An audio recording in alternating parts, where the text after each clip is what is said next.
বাগেরহাট জেলার সুন্দরবন সংলগ্ন শ্রীধাম লক্ষ্মীখালীতে অনুষ্ঠিত হল 2 দিন ব্যাপী পুণ্য স্নান উৎসব।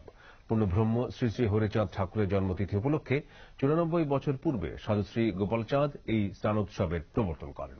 বিস্তারিত সঞ্জয় বিশ্বাসের রিপোর্টে।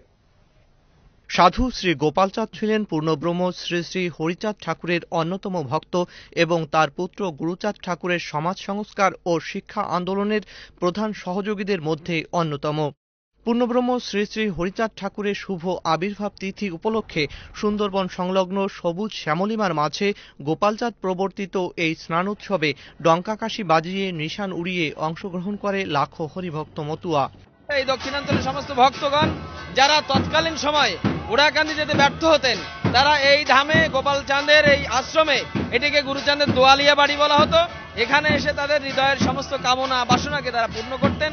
এই যে গুরুচাঁদ ঠাকুরের যে নীতি বা যা তিনি চিন্তা করে গেছিলেন, আমি এটা লক্ষ্মীকালী এই সাধু মশার এখানে, গোপাল সাধুর এখানে আমি তার পূর্ণ প্রতিফলন দেখতে পাই।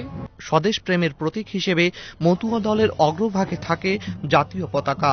এছাড়া চোখে পড়ে ভক্তদের ধুলায় গড়াগড়ি দেওয়ার দৃশ্য, সেই সাথে চলে উচ্চস্বরে হরিনাম কীর্তন।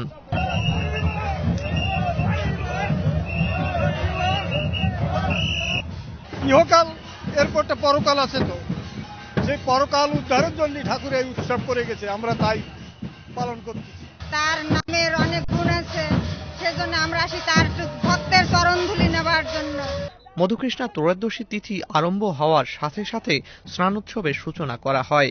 এরপর 2 দিন ব্যাপী স্নান উৎসব চলতে থাকে। মতুয়াদের অসাম্প্রদায়িক চেতনার প্রতিফলন ঘটেছে শ্রীধাম লক্ষ্মীকালীর স্নান উৎসবে। ভক্তদের প্রত্যাশা এই স্নানের মধ্যে দিয়ে মুছে যাবে সকল পাপ তাপ জরাজীর্ণতা। শ্রীধাম লক্ষ্মীকালী থেকে সঞ্জয় বিশ্বাস, বাংলাদেশ টেলিভিশন।